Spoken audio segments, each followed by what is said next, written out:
Alright guys, welcome back to another tutorial. This time, as you can see in the background, I want to show you how you can create or set up a 7 days to die dedicated server. So, that meaning if you own or you using a dedicated box, I'm going to show you how you can set up a 7 days to die server on that dedicated box. Now, before we start, a couple of things. There's going to be a link to this website in the description. There's also going to be another link to a video in the description that will go into a little bit more detail when it comes to opening ports. Because depending on how you do this, should I say, and I'll go a little bit more into it in a second, you might have to open your ports or port forward as it's called. And I'm not really no expert. I'm not really someone that should be able to guide you in that kind of thing. So I'm going to link you to a video that I kind of watched doing this that goes into a little bit more doing that. So anything with port forwarding, port opening, Archon sort of, you can use like Archon admin controls kind of thing.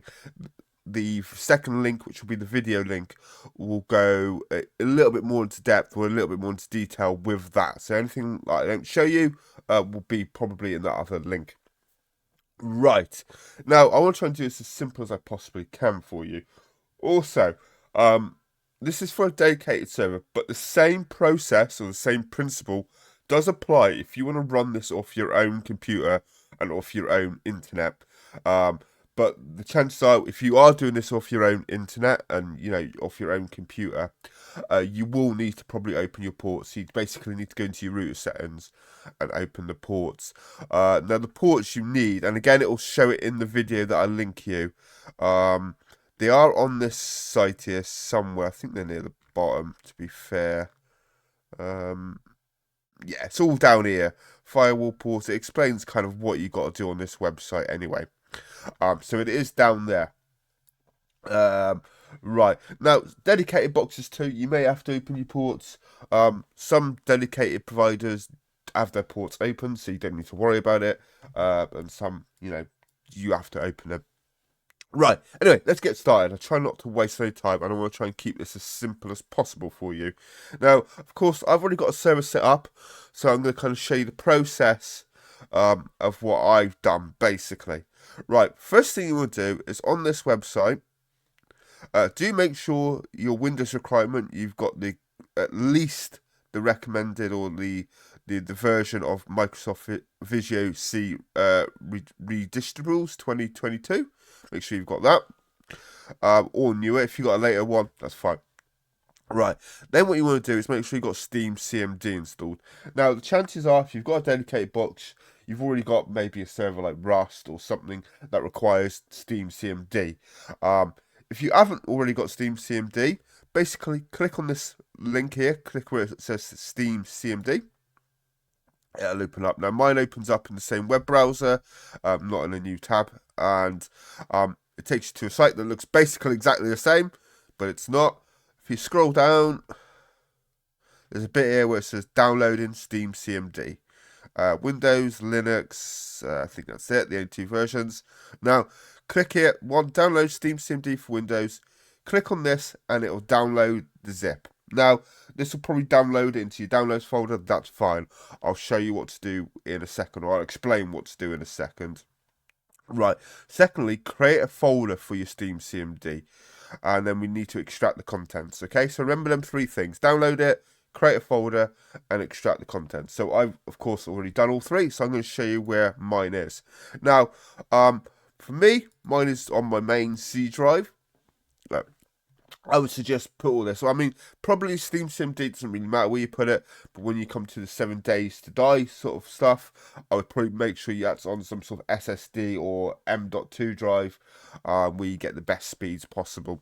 But probably for Steam CMD, it doesn't really matter. I've only got one drive, and it is an M.2 drive anyway. So, you want to create a folder, call it Steam CMD. Essentially, it doesn't really matter what you call it either. But for simplicity terms, so you know what this folder is, just call the folder Steam CMD. Now, this will be empty. There'll be nothing in there. That downloaded Steam CMD .exe zip file that we just downloaded from this link, you basically want to get that, put it in this file, and you want to extract it. Once it's extracted, you'll get a Steam cmd.exe application file. So this one there that I've highlighted blue, that my mouse is on, you'll get that once it's extracted. Once it's extracted, double click on it and run it. So I'm going to double click on it. It's going to do its thing. It's going to extract all the data, download everything it needs to do. And this will probably take, I would say, give it a good 5 minutes, but it could take 10 minutes. It could take a little bit longer. But it'll probably take at least 5 minutes. Right, let it do its thing. Now, mine's gone quite quickly because everything is basically already updated and extracted.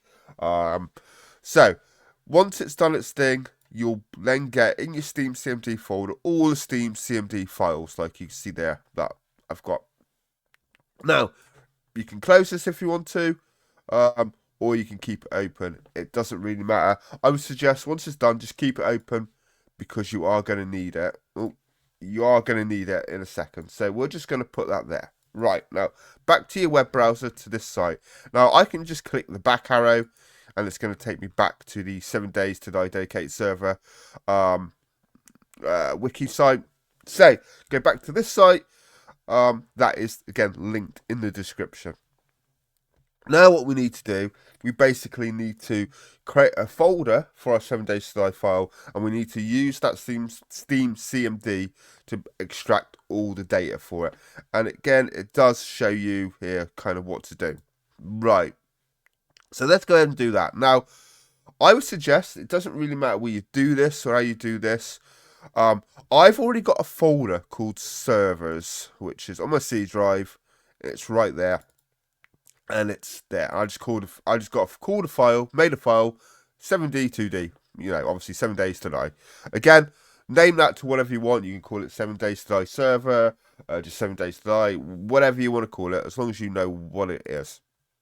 And again, it doesn't have to be in another folder called servers. Literally right here on my C drive, I could create a new folder and call this 7 days to die if I wanted to.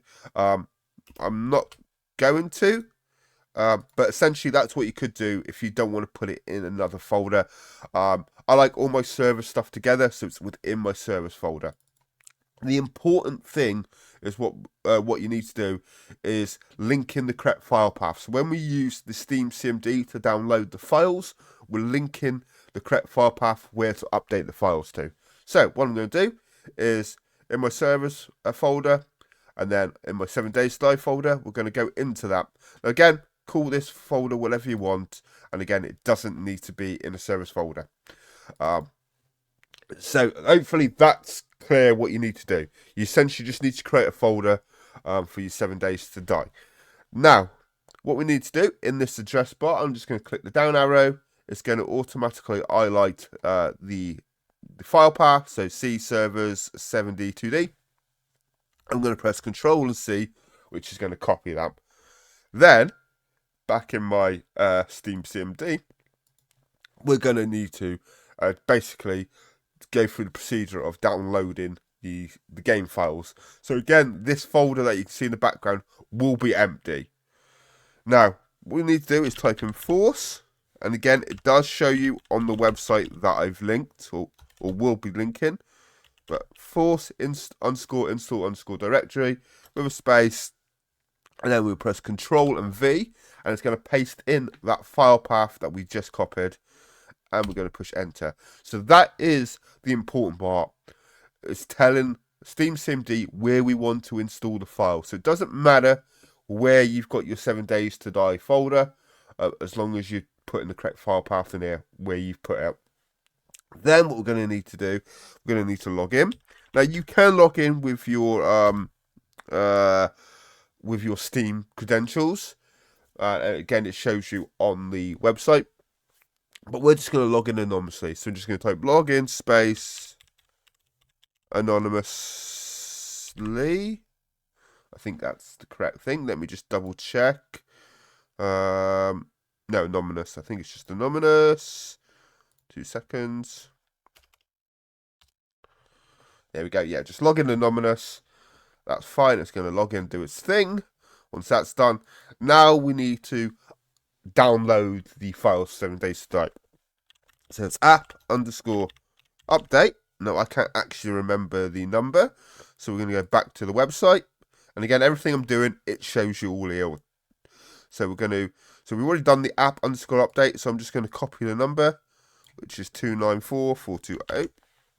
We'll just copy that. Go back to the Steam CMD. So we'll put a space, then Control and V to paste. And we're going to push enter at this stage.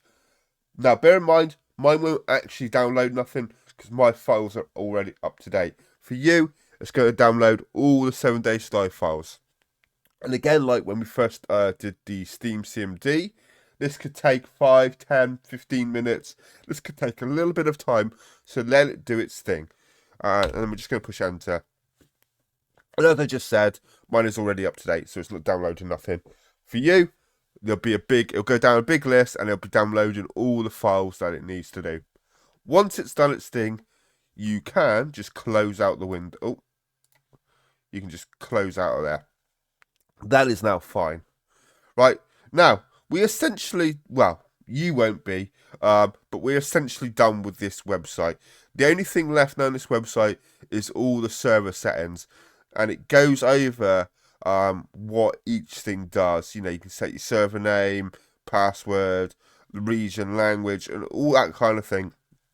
How many players you can adjust, you know, the zombies, but you can just scroll down and it kind of goes through it there. But also in the server file, which I'll show you now in a second, it also explains it there as well. But do make sure there is that. No, that's already there. Again, go down. It's got all the port forwarding, firewall ports, and all that you kind of need to do. But again, in the second video link I will show you, we'll put in the description, the person goes over it there as well. Right. Now,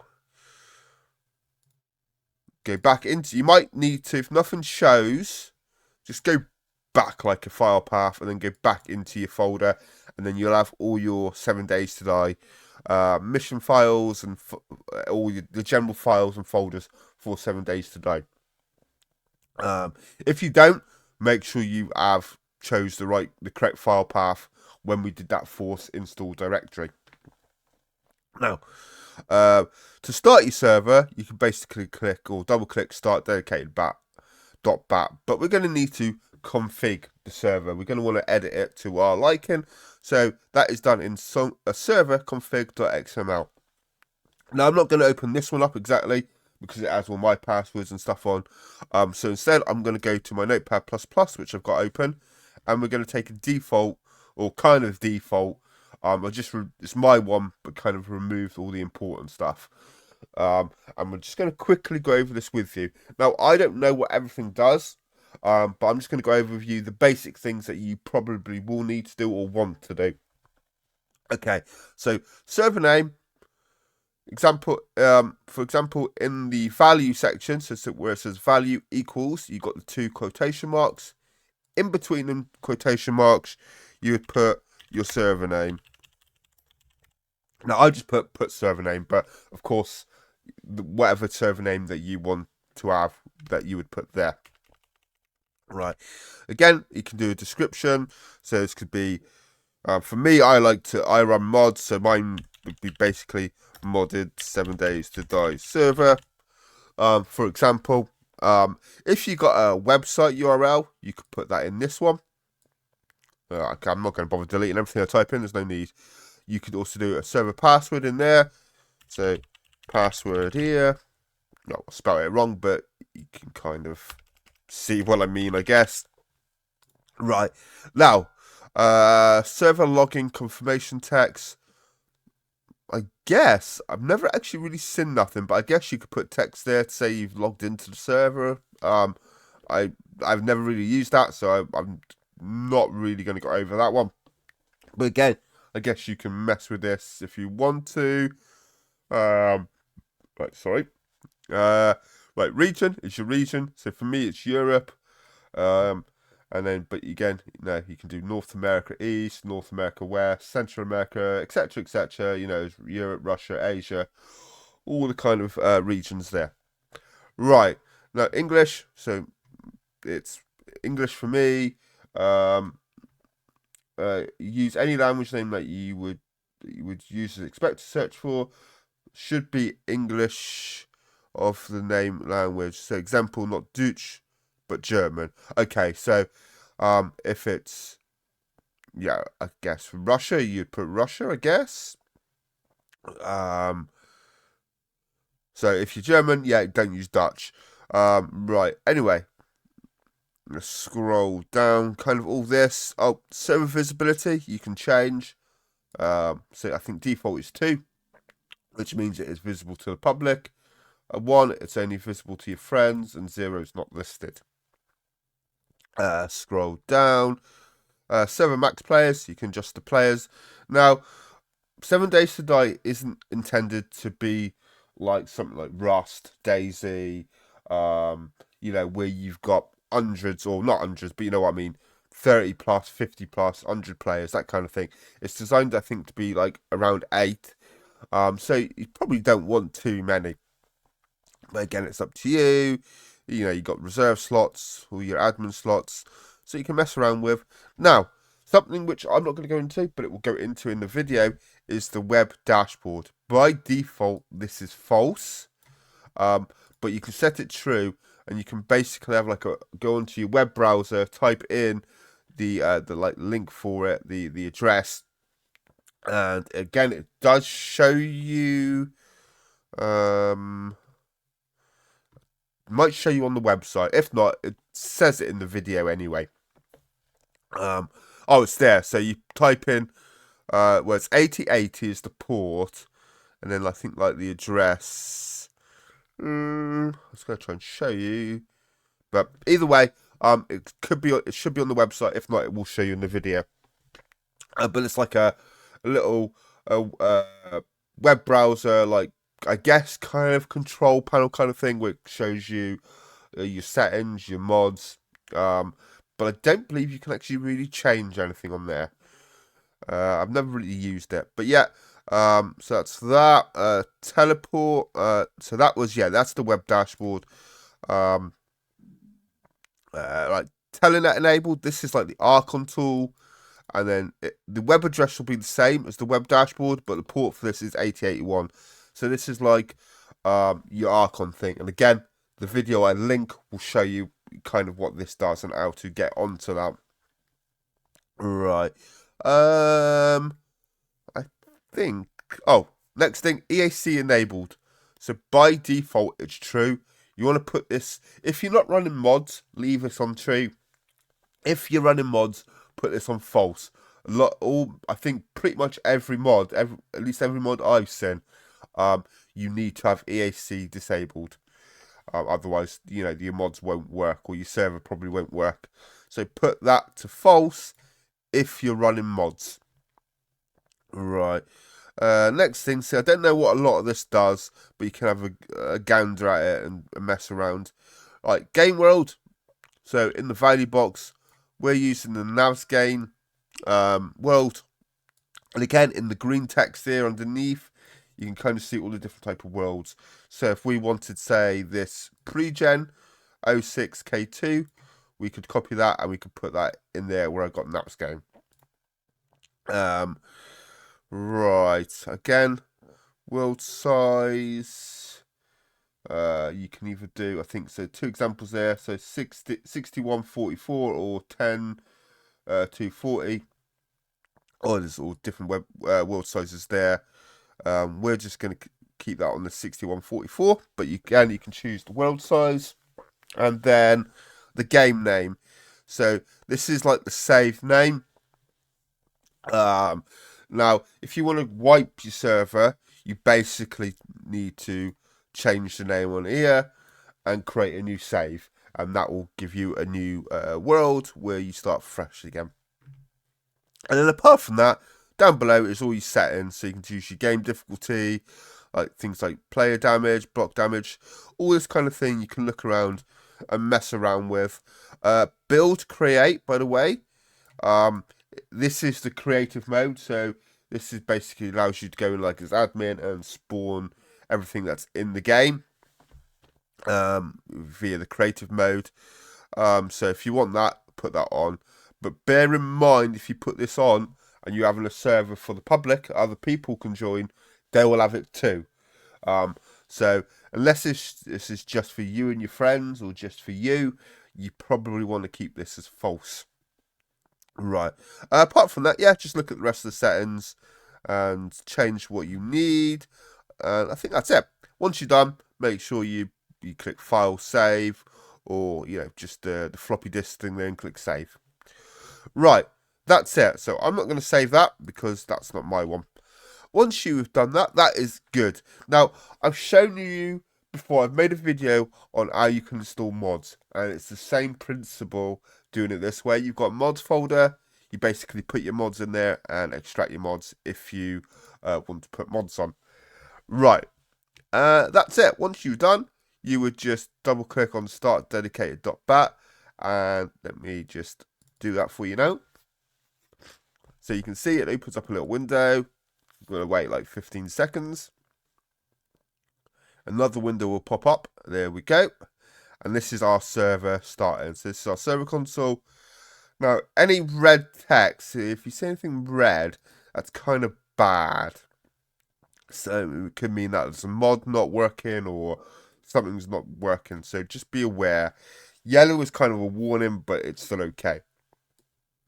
Your server will probably take a couple of minutes to fully boot up before you can actually connect. So give your server, I'd say, a good 2 or 3 minutes or so, depending on what your system is and whatever. Let it do its thing. So let all this boot up, do its thing. This first window, you can now close. You don't need to open. And once this is done, you basically then go into 7 Days to Die. Go to, I think I'm not going to show you because there's no point, but go into, I think, search server or find server, and then you can basically type in the name of your server that you created or you set in the server config.xml, and you're good to go. So I think at this stage now, this is pretty much done. The server's loaded for me. When you kind of see all this. Anyway, any issues, feel free to pop by into my Discord. It is on my Discord is linked on my main page for YouTube, so feel free to pop there for any issues. Apart from that, go and check out the second link for the video. The guy in there will go into a little bit more detail, or it'll show you a little bit more when it comes to like the Archon tools, that kind of thing, and port forwarding. Right. Anyway, I'm going to close it down because I actually don't want my server running at the minute. Me and my friend have been playing it. So I'm just going to leave it so the time doesn't progress. But yeah, that's essentially what you need to do. So until next time, guys, have fun and peace out.